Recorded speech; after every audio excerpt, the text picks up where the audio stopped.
listener production.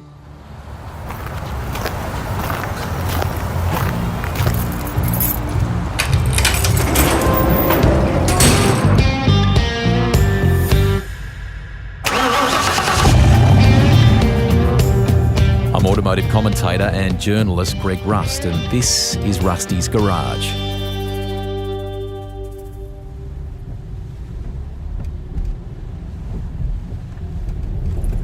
Today I've road tripped south from Sydney to the Wollongong. It's about a 90-minute drive, and I've come here to interview the Wiz, Wayne Gardner, an Aussie sporting icon, the first from down under to win the prestigious 500cc World Motorcycle Championship. He did that back in 1987, and it put wheels in motion for a race at Phillip Island that has become entrenched in the calendar. His wins there, when the AusGP got off the ground in the years that followed his title, were the stuff of legend. Big crowds invaded the track for the post-race celebrations.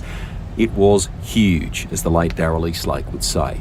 Reliving that period and the impact it had was the subject of a recent documentary movie too, simply called Wayne. We don't limit our podcast chat to two wheels. He raced supercars for a time, had his own range of performance road cars, raced awesome GT machines in Japan, where he's still a demigod, and now his son Remy is following in his footsteps, racing bikes. Now, Wayne loves a chat, so do I, so we've split this one into three parts. When we sat around some of the memorabilia WG has collected along the way, it wasn't that far from where it all began.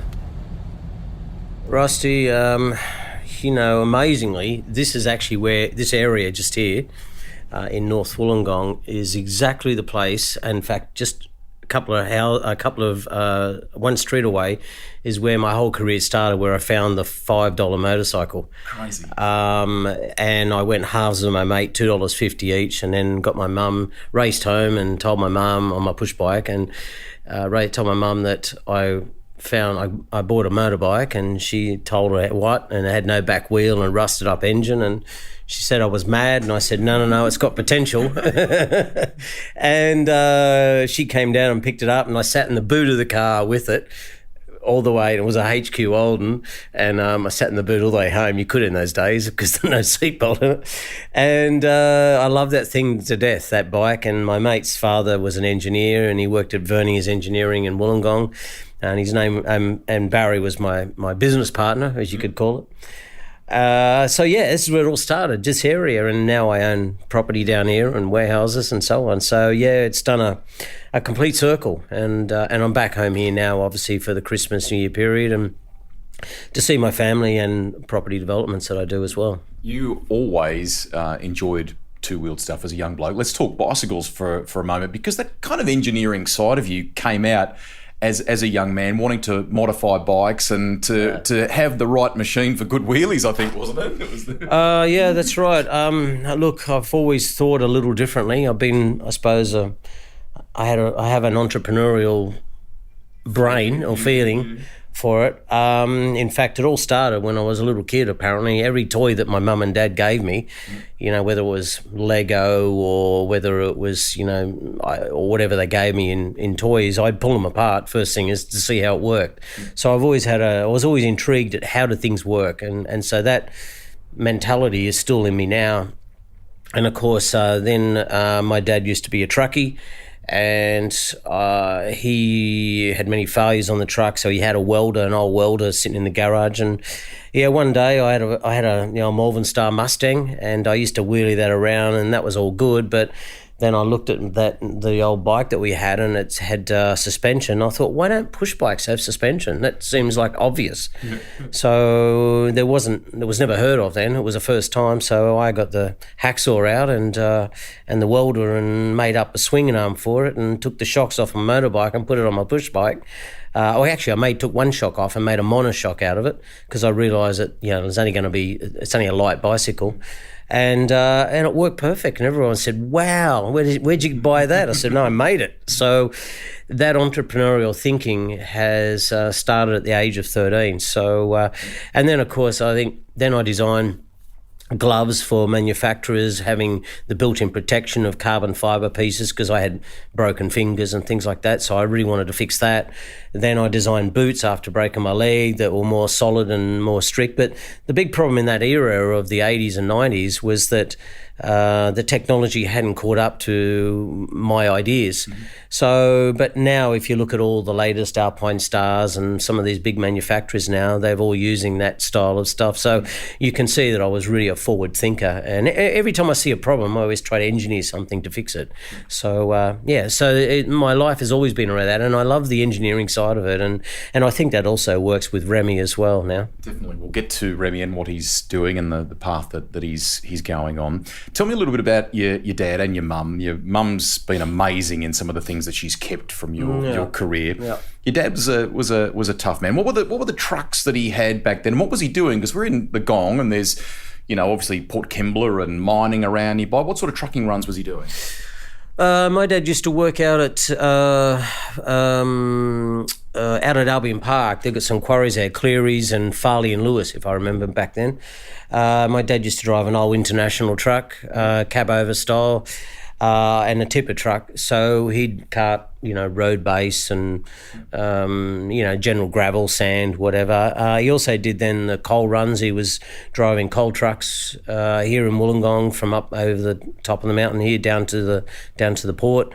So my dad's done a lot of truck driving, but mostly just local stuff, not so much national or down to other states. He's done it a few times, but mostly just carting, tipper trucks, type style trucks. So, and I used to love it. I used to go to work with him, and that's where the passion for the motoring has come from, where engines, and so I'm a big truck fan. I love big trucks and buses and anything that's right up to earth moving equipment. So I'm like the kid in a toy shop, when it comes to those sorts of things. And that passion and that engineering sense of me from when I was young has just come forward. And look, when I had my farm, I had a bulldozer down there, and I had excavators and toys, and that's why I'm doing also the building trade and property development, because I love getting out there in an excavator and digging holes and making stuff, but it's on a big scale now. So it's kind of all these things that I love doing. It's now part of my life and my business. Yeah, it's melded together. So from that $5 motorcycle, what transpired? Was it a case of you terrorising the back streets? How did you then morph into motorsport and things like that? Well, I was terrorising the streets, as you say, the police chasing me, and the local neighbours were getting upset. There was a couple of Mormon ladies that lived on the corner, and I used to ride up and down the back of their house there, because there was a creek bed there, and I'd ride in and out and jump it, and all the chicks would come around and watch me do daredevil stuff, and then there was I used to just and then the police had come and chased me, and they never caught me, by the way. So, and then I started riding up through all the escarpment, Bulli, out to Bulli, and over to Picton and places like that, through all the bushlands. And I'd go off with a pack sandwich from my mum and go riding and carrying some extra fuel and take off. Once I had my little mini bikes, I'm talking about, that's when I was like 14, 15 years old, and 16. And then I bumped into a guy called Dave Horton, and his son was riding up in the mountains as well. And he said, my dad takes me racing. Do you want to come racing? And I went, I've never raced. I don't know what to do. My bike's not good enough. He said, just come and have fun. So they held the first race I did was up at Picton at the airport. And they had some spare land there, and Dave Horton, a local guy who's now passed away, and his son Kevin, they come and pick me up in an old Valiant station wagon with roof racks. We had to put the bikes up onto the roof racks, and really old Valiant station wagon that was just full of chip wrappers and Coke cans on the dash, and the windows didn't go up, and we had it was just a shit fight car. But we all put on, and all got our bikes on there and on the roof and on the back, and bikes hanging off this thing everywhere, and clapbolt thing didn't even go into top gear. He was driving along and to keep changing it down a gear, and we went up there, and the first mini bike race was a father and son race. Fantastic. And I said to Dad, you have to ride. I have to go out and do like 5 laps, and then I'll come in and we do 5 laps, and I finish it off with another 5 laps. Yeah, okay. I said, oh, good. Well, here's the helmet. Right, get ready. Here we go. And so I go out and race. I've come in like, in the top few guys front. And I said, quick, Dad, jump on. And he just took off, and the thing just reared up in his hands, and it went over backwards, and he was getting dragged down the road with his feet dragging beyond his stomach on the seat, and he couldn't stop it, and he knocked two old ladies over, and I've gone and crashed, and I've run up and I went, what are you doing? What are you doing? I said, Dad, we're losing the race. I grabbed the bike and I took off and kept riding, and then I came in and we finished last or something. It didn't matter. And then I go, what's wrong? Why did you do that for? He said, I've never ridden a motorbike before. And he had skin off his elbows, and we picked up the two elderly ladies. They were not happy. They went off to get Band-Aids and stuff on them. And so that was the first and his last time he's ever been on a motorcycle. So that was it. He's never gone near him ever since. But my mum's always been there to cheer me on. But my dad was always a bit scared and intimidated by them, worried for my life, so. They're both beautiful people, but different people, aren't they, mate, in the way that they've nurtured and driven you, shall we say? Yes, they're totally different. My mum's, the ultimate supportive, go get 'em, you can do it, son, pat me on the back, and big enough is never enough, you know what I mean, and believed in my ability. And my dad was very, he's a pessimist and super cautious, and so I had mum as go get 'em and an optimist and knock 'em dead and never give up, and my dad was going, oh, I wouldn't do that if I was you, and that's a dangerous sport, and stay home. I'd like you to give it up, and or you can't build this, and because you won't make that work. And so I actually use that as fuel for my fire, because I really wanted to prove my dad wrong, that I could do it, and out of that pessimistic way, it fueled my urge to prove him wrong.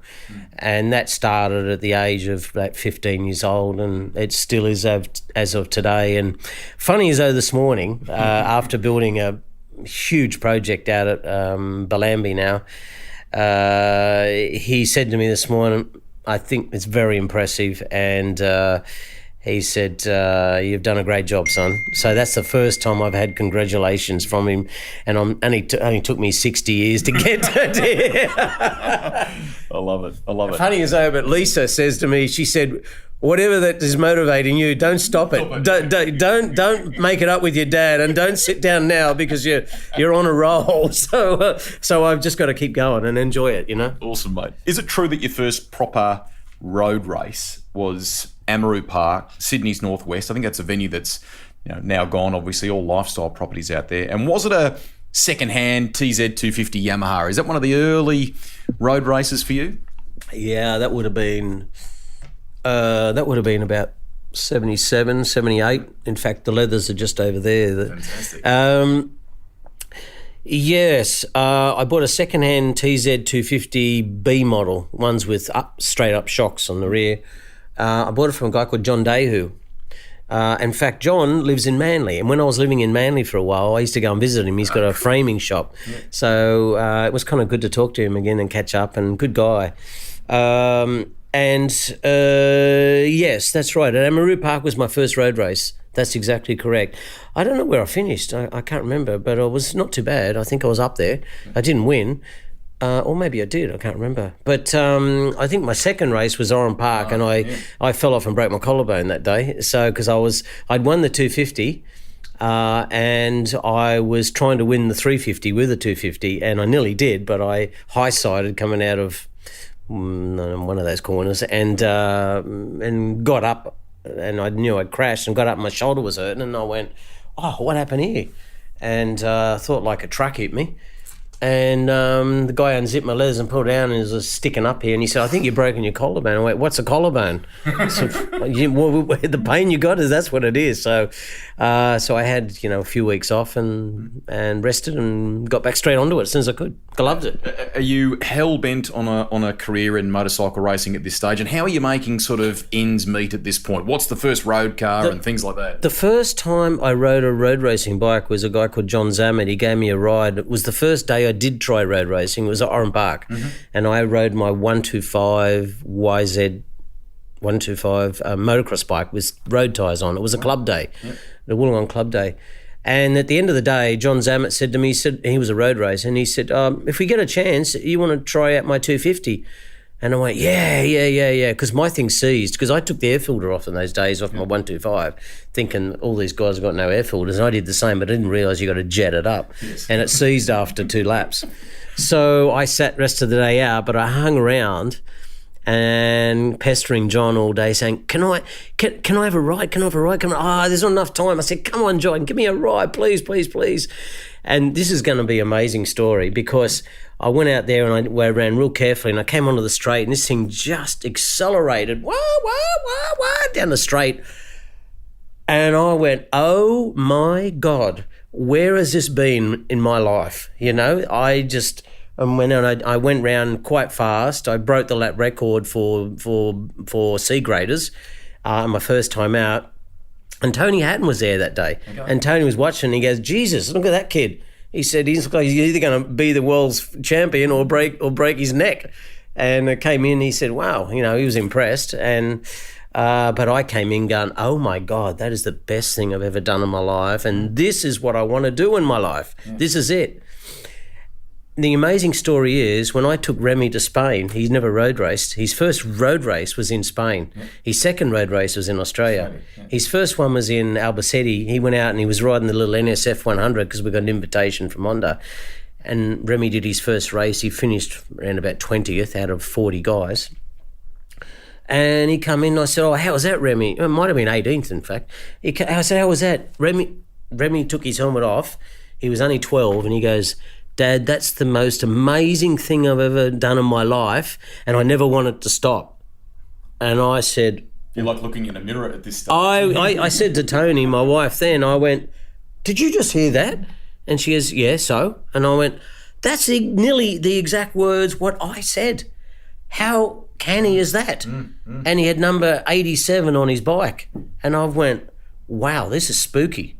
And so I went, well, okay. And then so he then went testing, and then, of course, he went really fast and got invited back there the following year.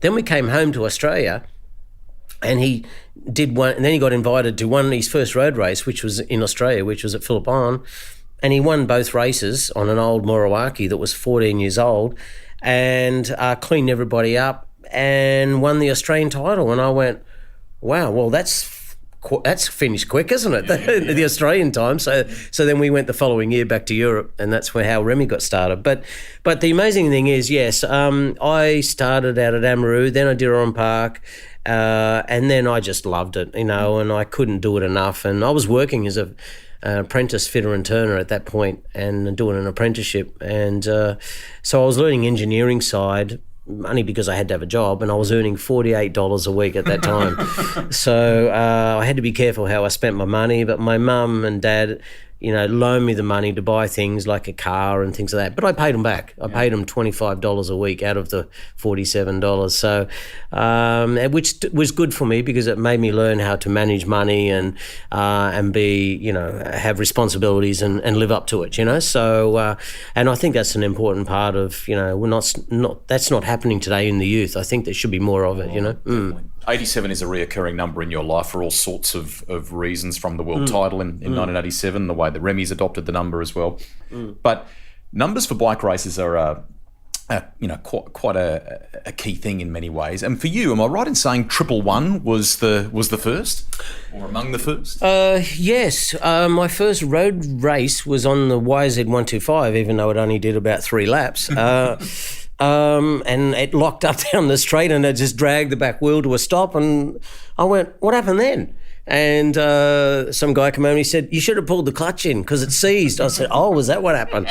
So that was the end of that bike. And but yes, 111 is the number I had on the first road race, and it was on a yellow number plate on the front of my motocross bike. Yes. So it's actually sitting over there with all my stuff there. So that number plate. So yeah, it all started that day. Love it. I love it. Castrol 6 Hour at Oran Park would feature significantly. I mean, a legendary race in Australia that ran for 17 or so years, from 1970 to 87. Another track that's now sadly gone to housing.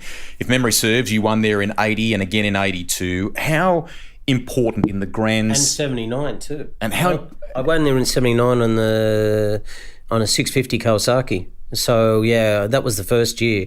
In the second class, the 750 class or something. So I rode with, I think it was John Pace, I think at that time. So was it, or I can't remember. How important in the grand scheme of things was that race on that path for you? Yeah, look, I was only obsessed with riding road racing bikes, and I was travelling around Australia. I was working, but I'd drive after work Friday night and drive to Queensland, arrive in the morning. What were you driving back then? I was driving a HQ Ute. Okay. Yeah, that I kept getting pulled over and booked in it all the time. So I repainted it in a different colour. So I went from a Larry blue to a Larry brown with big fat wheels on it, and I still got booked. So I lost my licence a couple of times, always for speeding. But I used to drive up there straight after work, and then straight after the race on Sunday night, say Brisbane at Lakeside. And then I'd drive home and I'd be back here in the morning at 6:30 and start work out at Tube Makers. And but then I'd go and sneak away and go down and lay down and have a sleep somewhere, and they couldn't find me. So, yeah, I was a bit of a rogue, you know. But it was a great lifestyle. But then I started getting asked to do these production bike races and realised that it's not what I wanted to ride, these big old street bikes, but I realised I was watching the newspapers and magazines and went, that seems to be, well, if you're going to make it, you have to go and do these classic events of production bikes, and it's the new thing. And TV came in then, and so I went, okay, I'm going to have to do it. So I bought myself a Kawasaki 650 ready to enter, and Sedge Dest, I think his name was, he crashed in one of the teams, and I was going to ride my own bike and my own team, started by myself. And they come and ask me during practice, one of our riders has got hurt, do you want to come and join us instead of you using your bike? I went, well, that's a good deal. Yeah. So I parked my bike, came home, sold it, parked that, and rode their bike, and we won the class. So then Triple M contacted me and said, we want you to race in the thousands and the big class. And I went, yeah, okay, sounds good. Triple M and Mentor Motorcycles and Peter Malloy came along. And that's how that whole thing evolved. And out of this production bikes then came super bikes, and then Morawakis, and then America, and then England, and World Champion. So it's kind of, when I look back, I couldn't see it at the time, but it's been fate. It was always meant to happen. And I don't know how, but it just keeps happening in my life, and I don't understand why or how. I've got no recipe, but all I can say is I'm just having a good time in life, and I'm enjoying every minute of it, and life just keeps getting better and better and better. So, but they're all in different stages now, you know, in different things, but it's really, really exciting.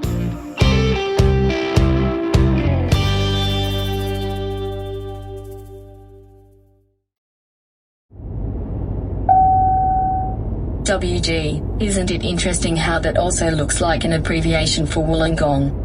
Oh no, have I just become a conspiracy theorist? Better cancel my QAnon membership. The first big break overseas, to do that, okay, I'm sure there's a lot of hard work that went into it. Some of it might have been a bit fate that you just talked about a moment ago. What was the? There was a lot of times being cheeky too. Was it? Well, I suppose, you know, I wouldn't have met Morawaki if I didn't go and steal the bike out of the van from Peter Malloy, you know. Tell that story. Down at Sandown, because the Swan Series was on, and Peter Malloy built some couple of super bikes, but I was racing against Honda Australia and all the factories, and we were racing on Peter's old road bike, his CB 900, and he built a really good super bike. And so, yeah, I started winning races and started going good on that, and under Peter's guidance, and clever guy, very clever.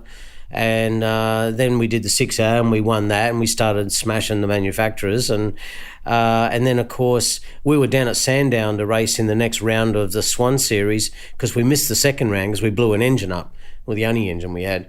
So we didn't go to Queensland. And then from Queensland, I was watching on TV and I was really jealous that they're all racing and I'm not. So I said to Pete, whatever you do, we want to go to Sandown as the last round because Mr. Moriwaki's coming and he's looking for, and everyone knew it in Australia, he's looking for a new rider. And he goes, oh, yeah, but we've got no wind. I said, I don't know, make something up. Just do it, you know? And he goes, yeah, all right, we're going to go. We're going to do it. So we turned up there and the bike was, he put together a good bike.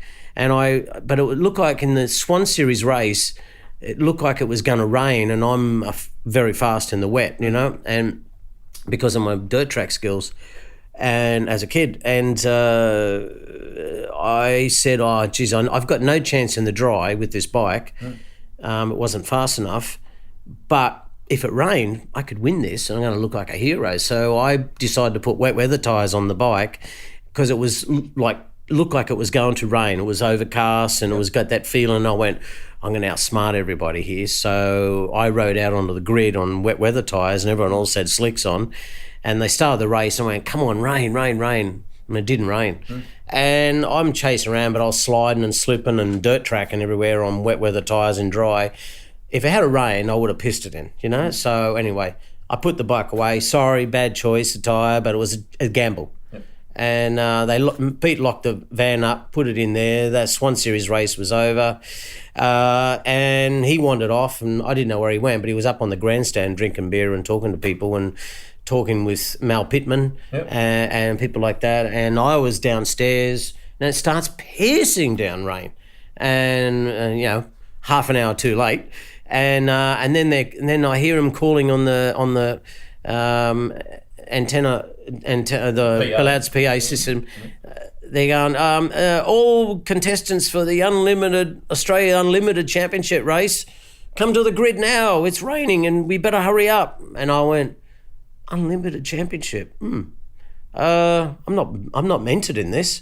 And they said, hey, please hurry, you know, the race is going to start. So I run around and I had my mate there and I said, Malcolm, where's Pete? He goes, I don't know. Go and find him. He come running back and he said, I can't find him. I said, okay, give me a screwdriver. So we broke the lock of the car, got the doors open, and I got my leathers out of his Bedford van and we put my leathers on and we pulled the bike out and unplugged it, put some fuel in it. He push started me and I rode out and lined up on the grid. I wasn't even entered in the race. Mega. And I lined up on the front row. Yeah. Of course I do.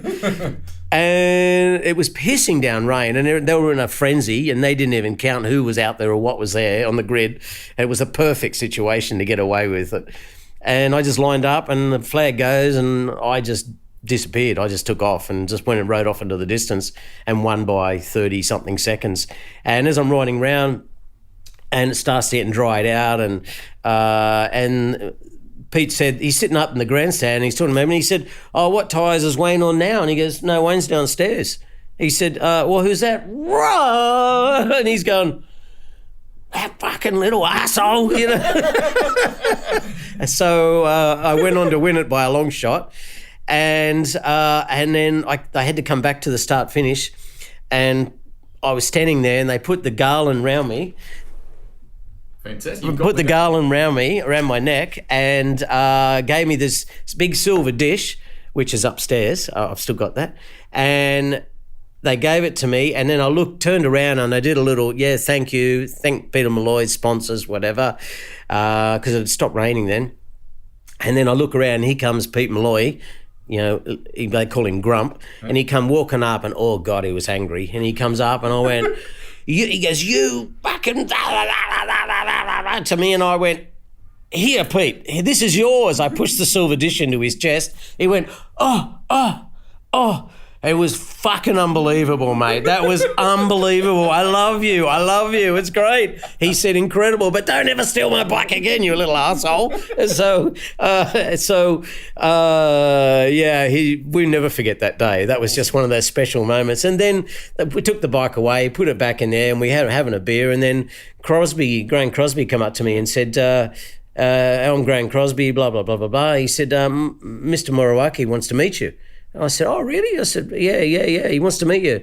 So he came over there, he didn't speak much English, and I said, hello, and how are you? And he goes, oh, you're very fast, Wayne son, you know?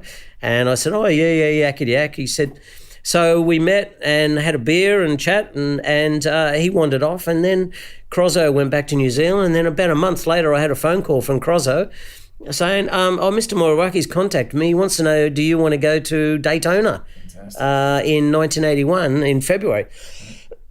And I went, let me think about it. Yes. And, of course, I told Peter Malloy, and he goes, that's unbelievable. Let's do it. So I said, come with me, Pete, Yep. So we went to Daytona. I met Moriwaki over there again and Crosby, and I raced at Daytona, and I finished fourth in my first time out on a private bike, and loved it. I was up on the bank, and it was really difficult to learn, get up high on the banks, but I had a great time. And then I met Roger Marshall, my teammate, and then they were supposed to sell the Moriwaki at that point in America to get rid of it. Sorry. And but they couldn't sell it. So then Mr. Moriwaki said, well, where are you going now? I said, I'm going back to Australia with Pete Malloy. I'm going to race a superbike in Australia. Oh, why don't you do one race in one event in England? And if I send the bike to England because we can't sell it. I went, will you go? And I went, yeah, okay. Why not? So I flew then instead of going back, Pete went home. Pete went back to Australia. And I said, I'll be back soon, Pete. I'll go and do one race in England. It'll be a good experience. So I go over there, and I stay with Roger Marshall, my teammate, and he only lived locally near Cadwell Park. It was a race, and we went around the car many times and taught me the circuit, and he's a bit of an expert there. And I got this big old naked bike, American superbike, against all the Ron Haslams and Mick Grants and Graham Crosby and all these legendary riders. And I went out and I was practicing, and I was quick, and then I think I qualified on the second row, and during the race I just kept doing my thing, and then I kept looking behind those people catching me, and I kept pushing harder and harder and harder, and I caught up to Crosby, who was leading the race, and I went, hurry up, Cros, because Dave Potter's coming, please, he's my boss, Yep. Graham Crosby owns Moriwaki UK. Yeah. So I've gone, come on, Cros, come on. I went, I'm going to lose second here. So I went, I know what to do. I'm going to pass Crozzo, and then he'll beat me over the line for sure. So I passed Crozzo, and I just keep into it with about 2 or 3 laps to go. And I looked behind, and they're right behind me, and I went over the line, and I won the race. Right next to me was Crozzo and Dave Potter, and I won my first race in the UK on the Moriwaki bike, and Crozzo was super happy, and Moriwaki was crying. I was crying, and I said, quick, go and ring your mum and your dad. So I went and rang them, and it was a special moment. And then I didn't win too many more races, but I was always up in the top guy. And then I started doing wheelies around the place and put on a showman when I didn't have the bike. The equipment wasn't good enough, Yeah. So that got me noticed by Honda and Suzuki and Yamaha, and then they were bidding for me. I ended up staying in the UK and racing then. They went, you're leading the championship, you have to stay now. And I went, okay, well, I'll stay in England now. I had to ring Pete, and I said, mate, not coming. I'm not coming home. He goes, you effing this and effing that. I'm building bikes for you. Sorry, Pete, sorry. But he goes, mate, it's a great opportunity, take it. He said, I'll get another rider. Yep. You're going to kill it. And I won, and he goes, mate, amazing, good luck, and I'll see you back when you get back here later this year. And I went, okay. So I ended up staying there and racing in the UK, and ended up getting a factory contract then with Honda for 1982. So Cross has been on the podcast before, a great guest, great character, and he's sort of regaled some of the great Moriwaki stories. I'm glad that you've brought up the connection then and the beginnings of it with Honda in a factory sense. Being in the UK and racing there did also eventually open up the door to race at Grand Prix level for you, didn't it? To go to your first one at the Dutch TT. Well, yes. I mean, when I had Yamaha, Suzuki and Honda wanting me to race in the UK, that was the opening, the back door into the factory teams. And with a manufacturer, so I knew I had to do. I had more to learn, but I realised that at that time Freddie Spencer was with Honda and they were winning and 2 strokes, and I went, that's what I want to do. I want to go and race GPs. That's my ultimate goal. So it was always my goal. From when I left the shores here to becoming a world champion, and so in Grand Prix. So I seen the British scene as a necessary tool to go through to get in the back door, and then Honda. then once I started winning all the races in the UK, then started sending me around to Malaysia and all these other races, and I was and then they were taking me to Japan, and then 8-hour races, and then I had a really good alignment then with the manufacturer, with Honda in Japan and HRC. So then Rothmans came along, and then of course I was doing my first 7 GPs I paid for myself. Did you? Yes, I did, yes. Because Honda wouldn't, they gave me the bike, and Honda would Dunlop would give me the tyres. And my very first GP, for example, was the Dutch, with the Uncini accident. I was paying for those races myself because I looked at the prize money, and Honda said they wouldn't give any money towards it. But if I paid the costs of the travel and the truck and but they'll give me the machinery FOC, and Dunlop gave me the tyres FOC. So I worked it out. Harris and I worked it out that it was a gamble, but let's try. Okay. So, but I had to finish, in the top 6 or 8 or something to get enough money to cover my costs, and I did that, and that was a bit of an urge to push me on harder, and of course I did. And then Rothmans come along, wanted me in their colours, and then HRC wanted me, and then it went on from there to obviously becoming a world champion. Share with fans, because both 2 and 4-wheel fans will love this. What was it like for you riding a 500cc machine for the first time? I mean, you've come through all sorts of different bikes. Sometimes it doesn't always wow, but to the untrained like us, we just think that's the pinnacle. What was it like to ride one for the first time? Well, the words I said when I first tried road racing, it was, oh my God, where has this been? It was exactly the same words. It's like at another level. And I went, Jesus, these things are fast, and they stop on a dime too because they're light. And I went, this is amazing. The thrill of something that's got, 2 horsepower per kilo. Don't forget, think about that. Per kilo of the bike and the rider together, you had 2 horsepower per kilo. Yeah. So, in other words, that's a bit like driving a car that's, call it 2,000 kilos, we'll call it average. That's like having 4,000 horsepower. Yeah, in your car. Power to weight is mighty. It's unbelievable. So the acceleration and the braking component, because they're so light, you can stop them on a dime, was hard to take in, and it was very difficult to ride because you open the throttle, if you open a throttle too early, and just that millimetre open too early, mate, you're in the weeds, and you're all banged up and hurting, because the horse side you off. So it's a tricky bike to ride, but it also was thrilling because it is tricky. Is how do I get the best out of this? And that was the challenge, and that's why I didn't realise how fast and how good until these guys were, until I joined with Freddie Spencer.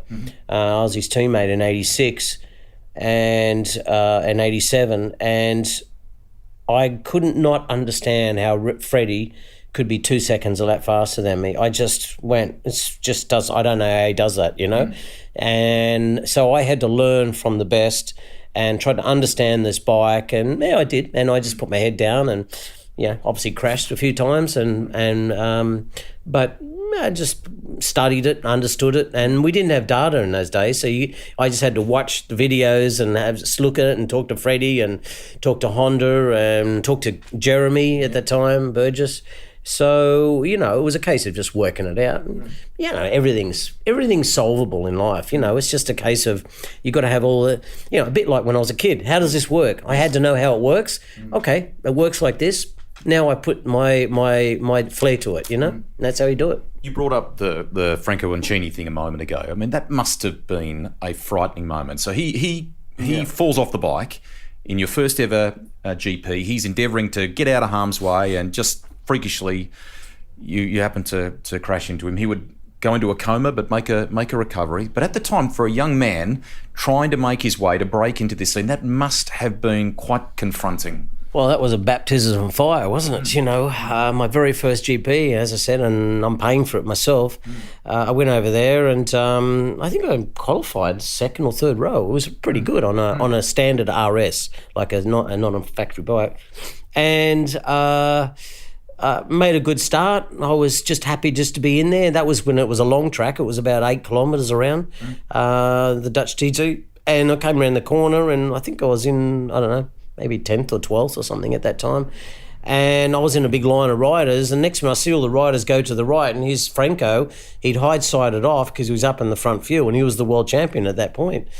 And his bike went one way, and he landed on his hands and knees in the middle of the track. I looked up, all the bikes had gone to the right, and he then started running, getting up and started running towards the other track, and I went, shit, I was already past the point of going right, and I tried to avoid him going left, and he didn't see me coming, and he ran, and I hit him at the front of the bike, and he spun around mid-air. In fact, it broke that knuckle, which is there. You can see it's a mess. Yeah, my right hand. And he spun around mid-air. His helmet came off and landed on the ground, and he got put into a coma. That's what hit his helmet on the front of my bike. And I went off and came off the bike, and I went down into a ditch and injured my leg, my knee. And I lay there in pain until the doctors come and got me out of the ditch. And I didn't know that he was so seriously hurt until later on. They took me to the hospital, and then I said, "Oh, how's Franco? How's Franco?" You know, and they said, "Oh, he's in coma upstairs."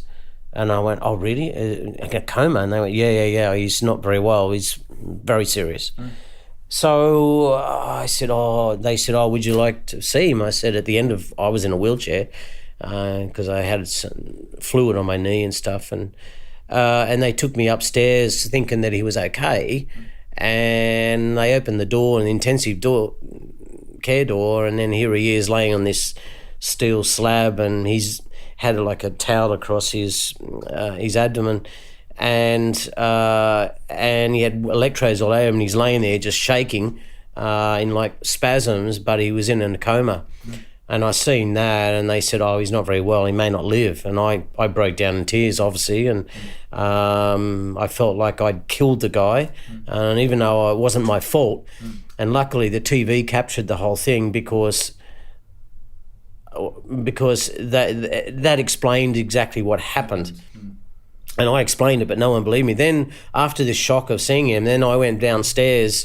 I had Roger Marshall with me at the time, and Donna, and I went downstairs, and I was in tears and heartbroken. I went down there, and they said, Roger said, let's go.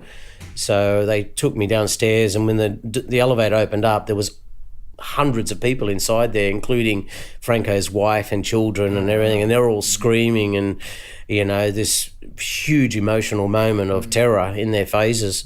And I came out, and they're yelling out, "You killer, you killed my husband," and it was traumatic, and I was in tears, and they're all trying to get on. There was like a scrum happening, and Roger's going, get back, and we pushed our way through all the people, and that the family were crying and telling me I'm a killer and all sorts of stuff, and because they hadn't seen the TV footage. After the accident, they rushed straight to the hospital. Anyway, Roger got me out, put me in the car, and we started driving back to the UK, and I think I cried my whole way home back to the UK, and it was I had a Prelude then at the time. And I went back and up to Lincolnshire where I was living, and had a house over there, and I just laid low for 2 weeks, and the media were chasing me, but fortunately I hadn't seen the footage, and the footage was getting put out, and it explained exactly what happened, and it was very plain that it was not my fault. And everyone felt really bad for me, and I wanted to go home. I wanted to quit. And Honda, I had a contract with Honda Britain at that point. That was 83. And 83, 84, 83. And I didn't know what to do. That was my first GP ever. What a disaster. So I was looking for flights to come home. I was crying. My dad said, come home. My mum said, come home. So I was about to step on a plane. And then Franco came out of his coma after about 2 weeks, 3 weeks. 3 weeks he came out of his coma, and he wasn't great, but they said he's getting better. And then the media seen the footage and then backed off on me, and it explained exactly what happened. And then I started to get better, and then I wasn't sure to go home or not then.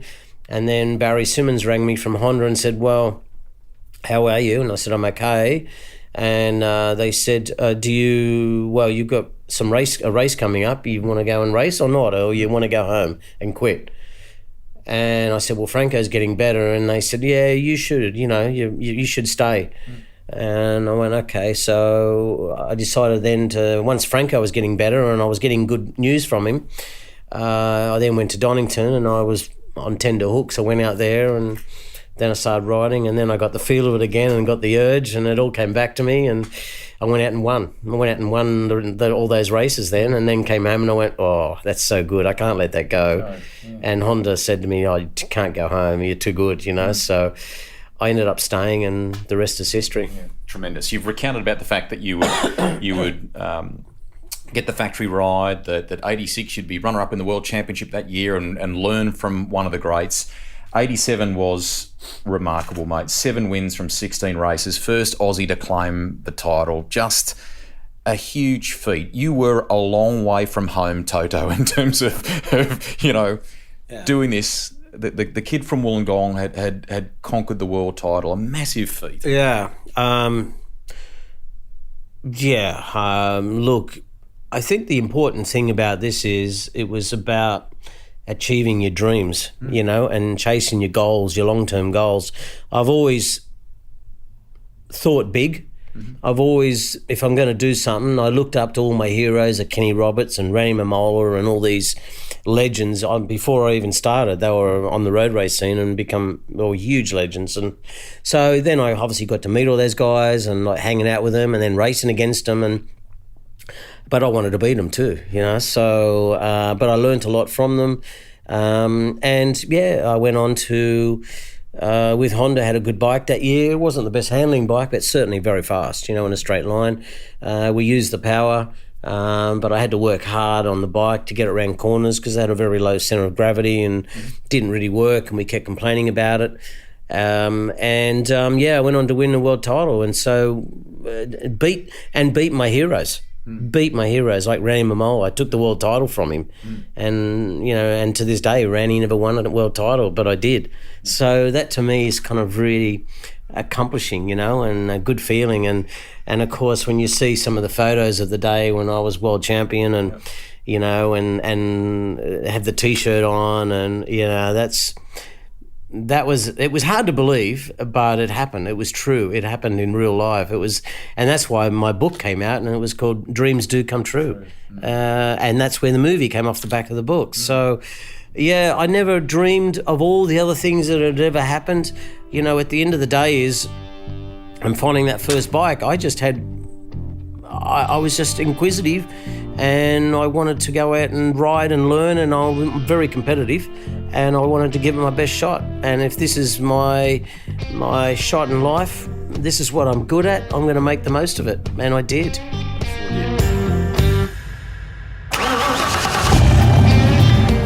That's the end of part 1 of my podcast with Australian Sports Hall of Famer and MotoGP legend Wayne Gardner.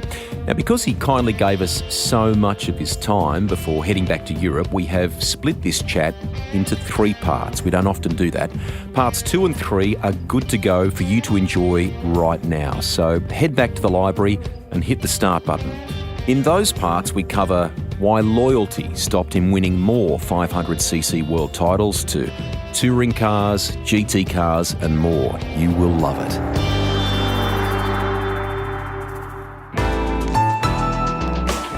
Listener.